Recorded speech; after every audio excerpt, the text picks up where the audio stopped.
This video is brought to you in part by the Kick Calcio 5 podcast. Subscribe to us on iTunes, check us out on SoundCloud, and follow us on Twitter at Calcio5.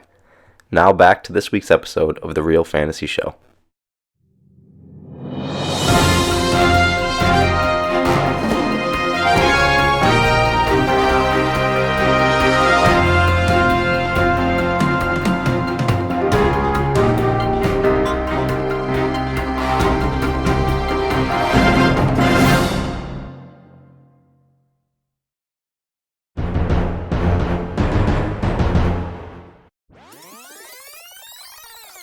Alright, so we'll kick off the show with the Week 4 recaps. Just pounded 2 espressos. Where you at? And I'm ready to go. We got me, the Shelby Brothers Limited versus Slice. This game ended me winning by 3 points off a Joe Mixon Monday night game. He did not do great, but he got the points I needed, and I got the win. This was against all odds. Slice no longer undefeated. There is no undefeated teams in the league anymore.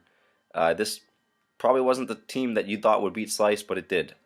I am 2-2 now. Happy about that. Next, we have Beef versus Steve, reigning champ. The reigning champ came out strong and beat one of his rivals, Beef. He beat him soundly. Beef sat Chris Godwin on his bench. That hurt him a good amount, but in the end, it didn't really matter. Steve scored 162 and beat him pretty good. Got his first win. Next, we have Spoots versus Joe. Joe came out on top. Spoots putting down only 98 points and not a good look. But his team's been up and down pretty much all year, and I think he'll be fine moving forward. Joe moves to 3-1. Next, we have Mark versus Big Time Tommy.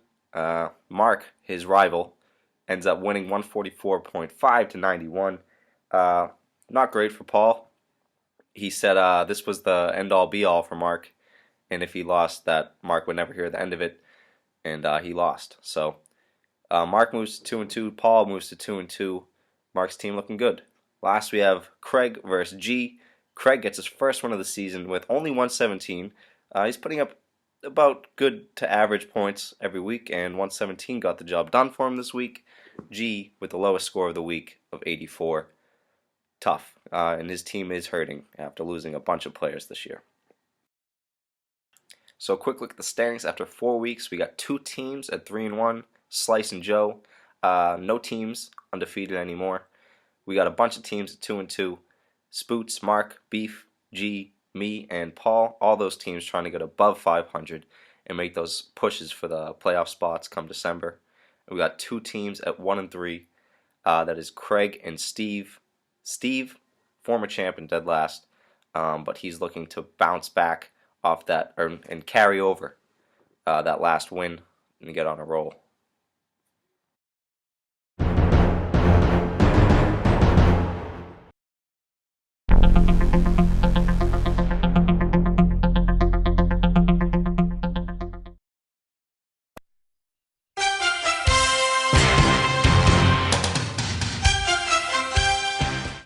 Alright, now we take a look at the Week 5 previews. We got Joe versus me, 3-1 versus 2-2.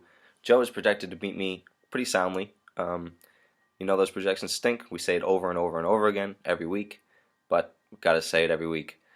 Chris Carson got him off to a good start with 21.3 points with a late touchdown from Seattle, and that was a killer. But we all know just get touchdowns and my team will do fine. I got me in this one. Next, we got Slice versus Steve, 3-1 versus 1-3. Steve team is getting hot with Russell Wilson's play as of late. Got him 30 points on Thursday night, but Slice's kicker got him 11. So we'll see how that goes. Slice is projected to beat him pretty badly, and I'm going to have to lean Slice on this one. Next, we got Paul, Big Time Tommy, versus Beef. And Paul got the job done on Thursday night. Cup and Gurley got it. Bunch of points, 46.4, and Beef is already in a hole. Paul is now projected to win pretty soundly, and I think I'm going to lean Paul on this one. Sorry, Beef. Next, we have G versus Spoots, a rivalry. G, the originator of Armpit Nick. That's tough hit for Nick, and 6.6 points from Cooks probably lowered his projection a little bit, but I'm going to lean Spoots on this one because G's team is hurting without Barkley, without Antonio Brown, and that's 110 is a tough projection any week. So Spoots, going with you that one. Last we got Craig versus Mark. This is a good game. Close projection, 131 to 133, and Lockett got Craig off to a decent start with a touchdown on Thursday night. This is a tough decision. I'm gonna have to go Mark. I think Mark's team is hot and scoring a bunch of points. I think it gets it done. Moves to 3-2 this week. Craig falls into a hole.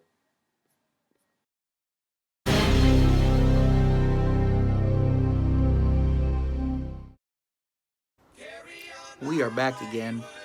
Week 4. Fantasy, Gonna be a little bit of a shorter video, First, we're gonna start off with the upward trending teams. We're gonna start with the two-time champ, Michelangelo. Big win, beats Slice, Slice was undefeated going into the week, lost by 3.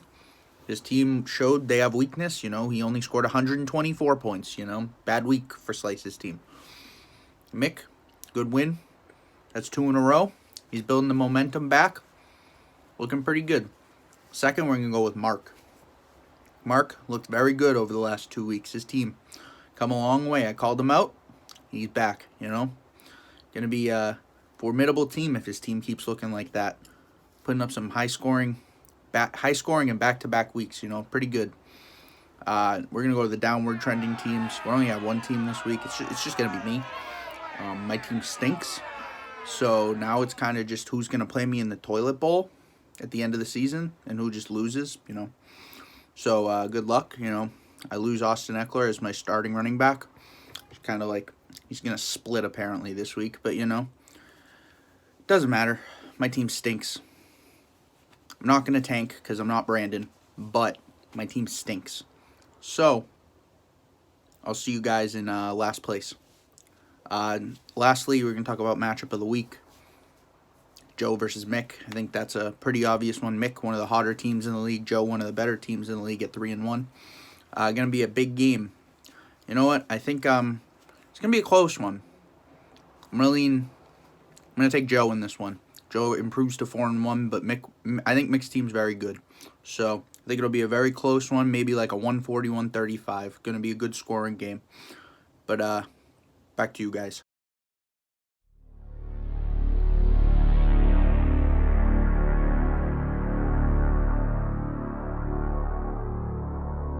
All right, back with Week 5 Power Rankings, the real fantasy show. Back to Pilgrim status, going back and forth, keeping you guys guessing. Using phone this time, so we'll get into it. One, we had kind of a tie between Joe and Slice, but I'll go with Slice. We'll keep it going, keep the streak alive. Number 1, tough week, tough battle with Mick, but Mick, ex-champ, was able to pull it off, but Slice still gets the number 1 spot. At 2, we have Joe. Very good week. His team's been strong all year. 3-1. Beat down on the McGillicuddies, coming in at 2. 3, we have Mark. After an 0-2 start, he's really turned around. Now at 2-2, a big win over one of his rivals, Big Time Tommy. Even though Big Time Tommy has all rivals with everyone, but he comes in at 3. And then another turnaround is Michelangelo, the Shelby brothers, at 4. Really starting to turn his season around. Big W this week. See if he can keep it going. Then 5, Spoots, McGillicuddies. His team's awful. Hot start, absolute fluke. Coming in at 5. I don't know why some of our other analysts put him high, but hey, I guess he's at 5. 6, the Big Time Tommies. Paul, tough week. Didn't really put up the points they needed to, but ran into a hot, straight cash homie team, but coming in at 6. 7, team falling from grace a little bit. G, 84.8 points last week. Not going to do the job. He came in at 7, slipping a little bit. Needs to pull it together. Then at 8, we have Beef. Just ran into a more dominant team, the Mott Sticks, and getting their first win. 111 points. Not going to do it for him. Team a little bit on the decline, so he's hoping he can pull it back. Then the Mott Sticks, the defending champ, gets their first win, 1-3. We're back. Don't let us get hot. And then last we have the Corn Julios also get their first win. Trending upward. This is what Craig likes to do. Come late, and he falls at number 10 in this week's power rankings. Thanks for watching, and G, not you.